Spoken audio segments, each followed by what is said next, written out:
Exclusivo. Nossa equipe acompanhou o drama de uma recém-nascida abandonada pela mãe na porta da casa da vizinha no Recanto das Emas. Assalto à luz do dia. Dupla causa pânico na Galeria dos Estados. Comerciantes convivem com obras no viaduto do Eixão e agora também com a insegurança. Carreata. Motoristas piratas fazem protesto contra a lei que endureceu multa para quem for pego fazendo transporte clandestino. Olá, muito boa tarde. Eu sou Sérgio Amaral e começa agora o Band Cidade, primeira edição.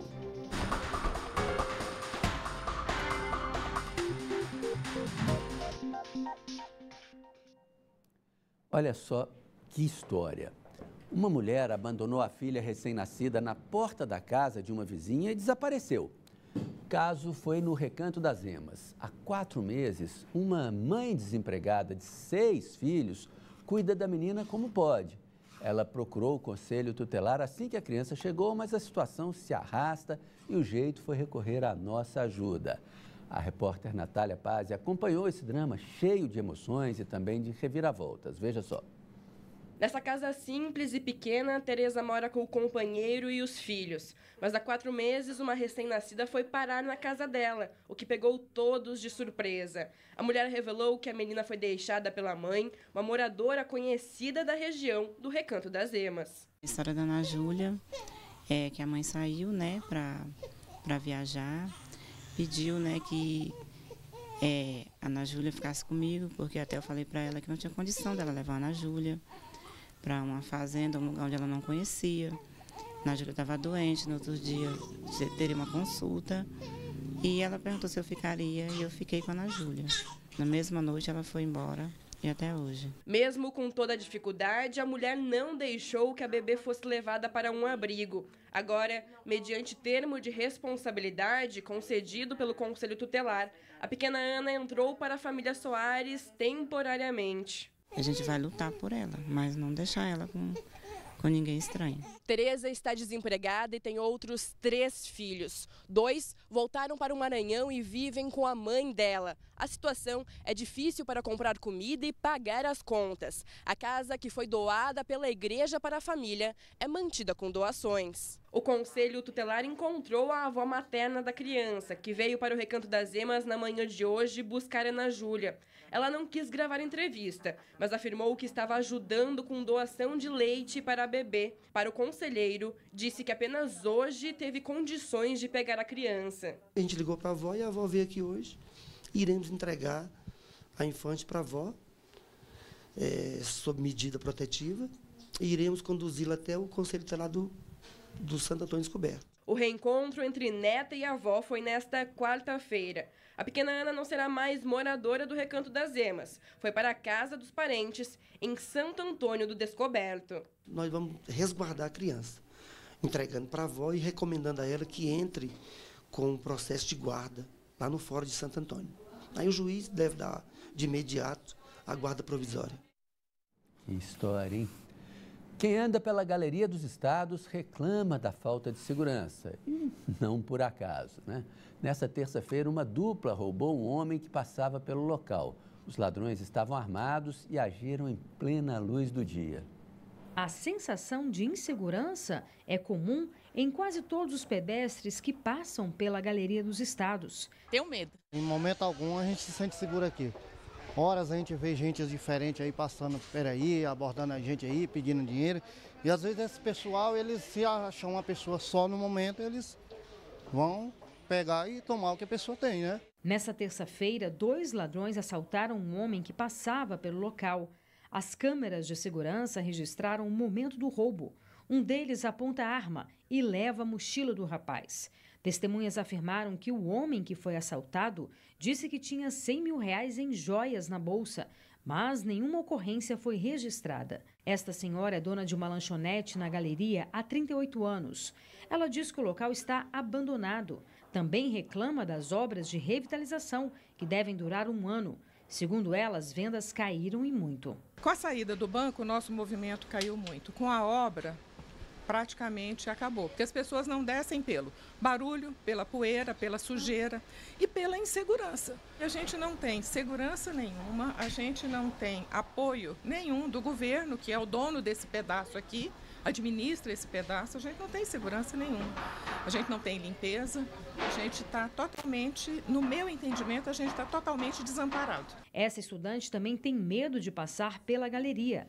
Diz que por causa das obras, muitas pessoas mudaram a rota, o que aumenta a vulnerabilidade. Principalmente porque aqui é muito escuro também, ainda mais com essas obras, tornou-se, na minha opinião, muito inseguro a convivência aqui, ainda mais para quem passa aqui todo dia, muitos trabalhadores. Não tem um policiamento, não tem alguém que possa nos ajudar, principalmente para as mulheres, assim. Em nota, a Polícia Militar informou que a Galeria dos Estados recebe policiamento com frequência e que viaturas são enviadas ao local nos horários mais propícios a ocorrências, de acordo com o mapeamento feito pela Secretaria de Segurança Pública. Já a Nova Cap disse que a reforma da galeria deve terminar em abril do ano que vem. O valor do investimento é de mais de 4 milhões de reais. Assunto para a gente conversar agora com o nosso comentarista Cláudio Humberto. Boa tarde, Cláudio. Boa tarde. Bom, se a polícia sabe mais ou menos os horários mais propícios, é provável que muitas outras pessoas também saibam e quem quer aprontar vai fora desse horário, né? Na verdade, isso é mais uma lorota da polícia, né? São frequentes as queixas que recebemos aqui no Band Cidade e também na Rádio Band News FM sobre a falta total de policiamento e proteção às pessoas, como disse aquela moça que nós entrevistamos. Aqui mesmo, na empresa, nós temos funcionárias que se utilizam, que já vieram se queixar disso, que se utilizam exatamente dessa passagem e morrem de medo, porque são pessoas de todo o setor bancário, por exemplo, né? Gente que sai do emprego às 18 horas, um pouco mais, um pouco menos, e sempre passam por situações difíceis nessa travessia. Falta iluminação adequada, é tudo muito escuro e não há segurança nenhuma, né? Essa história de que a polícia aparece lá em ocasiões, nos horários, né, onde são frequentes as ocorrências, é lorota, porque afinal de contas as ocorrências são frequentes exatamente pela ausência de polícia, porque se a polícia estivesse lá, não haveria nem sequer frequência a ser registrada. A Polícia Federal cumpre hoje mais uma etapa de número 63 da Operação Lava Jato. Um ex-executivo da Odebrecht foi preso. A polícia investiga suposto pagamento de propina a 2 ex-ministros da Fazenda dos governos petistas, Antônio Palocci e Guido Mantega. Os detalhes chegando ao vivo com Renata Dourado, que vem com gás todo depois das férias. Boa tarde, Renata. Olá, Sérgio. Feliz em poder estar de volta. Boa tarde para você, para o Cláudio. Uma excelente tarde para todos que estão aí nos acompanhando. Quem diria que chegaríamos, né, à etapa de número 63 da Operação Lava Jato, né? Mas que bom também, né? Prova que a gente está combatendo a corrupção, né? Exatamente, porque infelizmente... Pelo menos é o que a gente espera. Sim, a gente espera. Irregularidades não faltam, né? Então, chegamos a esse número aí da etapa de 63. Essa etapa, especificamente essa operação, ela cumpre 2 mandados de prisão, 11 mandados de busca e apreensão. Esses 2 mandados de prisão, os alvos são, como você bem disse, um ex-executivo da Odebrecht e também um advogado. Essas buscas estão sendo feitas em São Paulo e também na Bahia. Então, nessa etapa especificamente... essa fase investiga o pagamento de propina de forma periódica, ou seja, de forma constante em um determinado período, por parte da Odebrecht a 2 ex-ministros que eram identificados, sabe aquela planilha da Odebrecht, aquela famosa lista da Odebrecht? Então tinham 2 nomes lá, que eram Italiano e Pós-Itália. Pois bem, em depoimento, o ex-presidente da Odebrecht, Marcelo Odebrecht, chegou a identificar, portanto, esses nomes aí. O italiano seria Antônio Palocci e o Pós-Itália seria o Guido Mantega. Apesar de serem citados, dessa vez eles não são alvos dessa operação. Nós temos aí algumas imagens, vou pedir para o Guilherme soltar, essas imagens da operação de hoje. As propinas eram para aprovação de medidas provisórias, entre outras, que permitiam o refinanciamento das dívidas da Odebrecht, da empreiteira Odebrecht. A polícia investiga se parte dessa propina foi paga para um casal de publicitários como forma de dissimular, disfarçar aí esse pagamento, e a polícia também investiga se outras pessoas também teriam recebido esse dinheiro, teriam recebido essa propina. E, de fato, a justiça determinou aí o bloqueio de cerca de 555 milhões de reais desses investigados. Então, como a gente disse aí, o Sérgio Amaral, as investigações continuam ao todo vapor, que bom que continuam, e de fato a gente espera, né, que todas essas pessoas que praticaram irregularidades vão parar na cadeia, né, ou seja, sejam presas realmente. Obrigado, Renata. Cláudio Humberto, 63 etapas da Lava Jato. Isso significa que a polícia e o Ministério Público estão trabalhando bem ou significa que o trambique é muito maior do que a gente imaginava? O trambique é enorme, né? A Lava Jato investiga o maior escândalo de corrupção da história do Ocidente. Não se tem notícia que uma quadrilha tenha se acumpliciado, tenha se juntado para roubar um país, como aconteceu nos governos do Partido dos Trabalhadores, chefiados, esse grupo criminoso chefiado pelo ex-presidente Lula. É por isso que chegamos à 63ª fase da Lava Jato e poderemos chegar à 100ª, quem sabe, nos próximos meses, próximos anos. Roubaram demais, não é? E essa fase de hoje é uma das primeiras fases que são decorrentes do acordo de delação de Antônio Palocci, que, na verdade, a delação de Antônio Palocci está sendo, digamos assim, cruzada com outros depoimentos, com provas que foram colhidas. Aliás, o próprio delator, quando faz o depoimento, ele é obrigado pela lei a apresentar provas ou indicar à autoridade que investiga o caminho para chegar a essas provas. Portanto, é coisa muito séria e a delação de Palocci pegou o Guido Mantega, que não fez nenhum tipo de acordo de delação, né? E é bom, muita gente ficou, será que isso aí é para desviar a atenção? Enfim, é preciso lembrar que o juiz da Lava Jato é outro, é uma pessoa muito séria também, né? Uma pessoa muito bem conceituada, como sempre foi Sérgio Moro. E é preciso também lembrar que ontem, por coincidência, o Ministério Público Federal divulgou alguns números da Lava Jato, que foi deflagrada pela primeira vez no ano de 2016. De lá para cá foram quase 50 condenados à prisão, estão cumprindo pena. São mais de 726 anos de cadeia que totalizam essas penas. 6,2 bilhões de reais recuperados para os cofres públicos, né? Dinheiro que foi roubado da Petrobras e de diversos órgãos públicos. Os números são eloquentes, são bastante significativos, sobretudo, né, num período em que a gente vê algumas pessoas de interesses contrariados pela Lava Jato tentando reescrever a história do combate à corrupção. A seguir, piratas saem em carreata contra a lei que endureceu punições contra o transporte pirata. É mole? É o que você vai ver logo depois do intervalo aqui no Band Cidade. Punição mais rigorosa para quem faz transporte pirata motivou uma passeata no centro da capital do país hoje.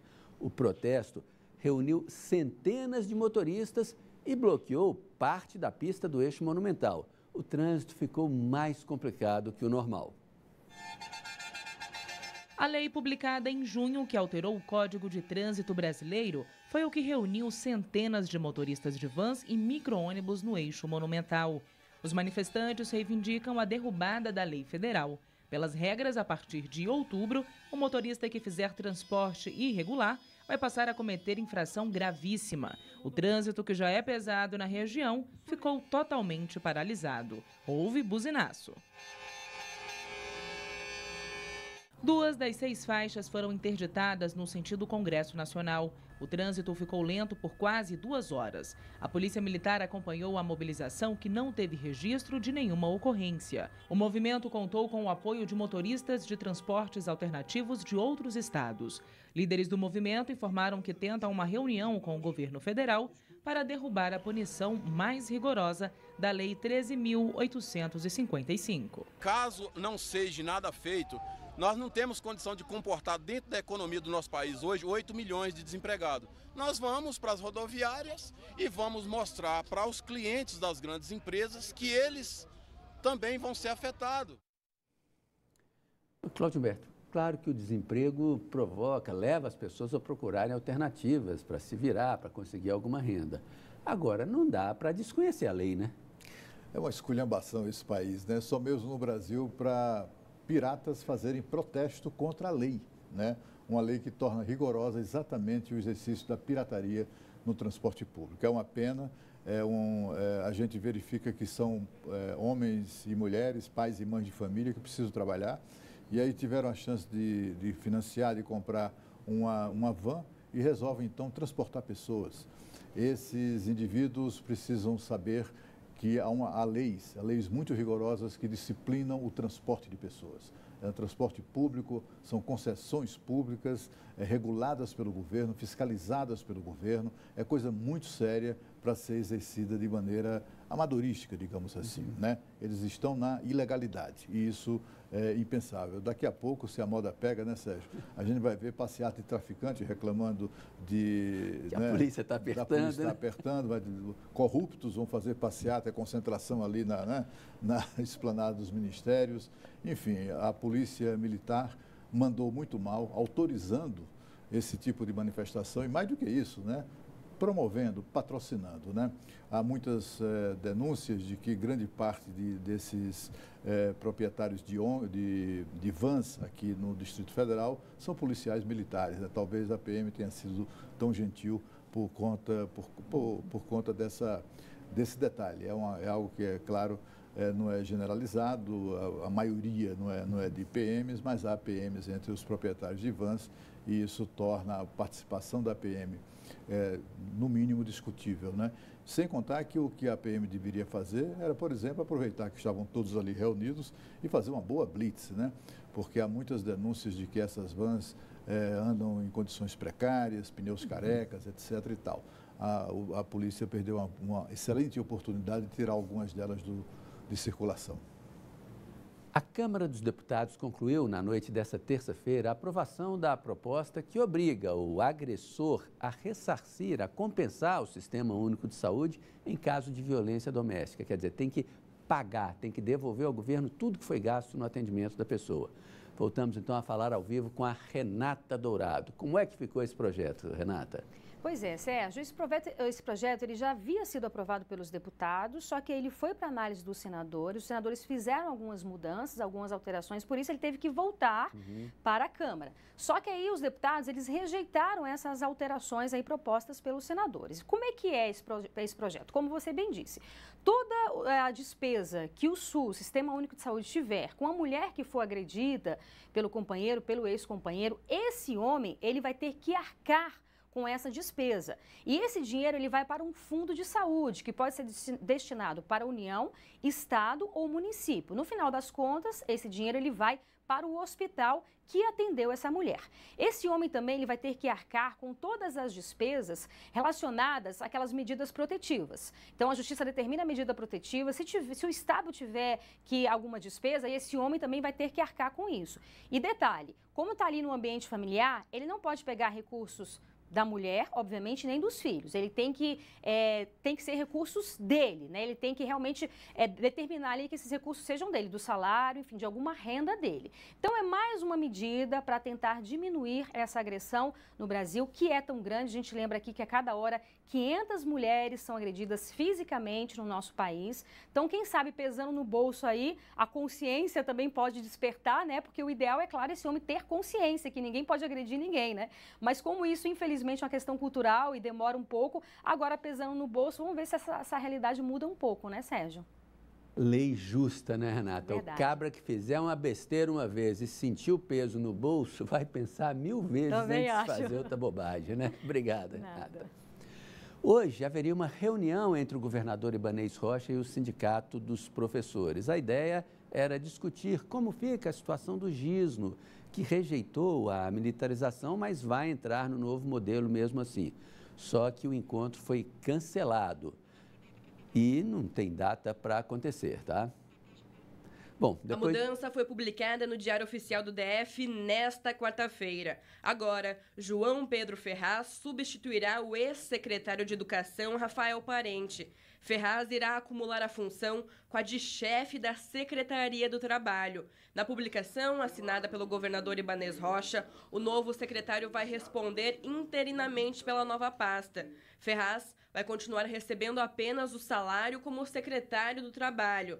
Na terça-feira, o chefe do Executivo cogitou unir a pasta da Educação com a do Trabalho. Afirmou que o processo está em análise e não tem prazo para ser definido. Porque a escola que nós temos hoje não está qualificando os nossos alunos, não está dando oportunidade de emprego, e nós temos na capital da República um índice muito baixo, tanto no IDEB quanto em qualquer outro índice. O primeiro contato do secretário com o Sindicato dos Professores do DF aconteceria nesta quarta-feira, em reunião no Palácio do Buriti, mas foi cancelada. Sem nova data para acontecer, o encontro deve servir como debate sobre o compartilhamento da gestão de escolas públicas da capital. Tema que acabou em bate-boca com o deputado Fábio Félix, do PSOL, e o governador Ibanez Rocha. Mais tarde, o chefe do executivo divulgou uma carta pública em que pede desculpas à Câmara Legislativa.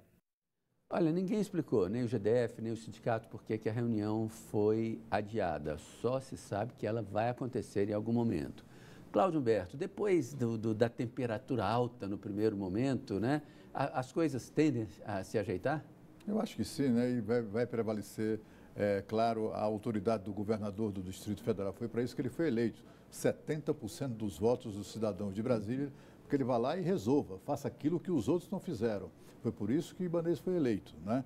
Então, e o governador, como a gente disse aqui ontem, tem obrigações inescapáveis ao cargo, né? Por exemplo, o de garantir segurança para todo mundo.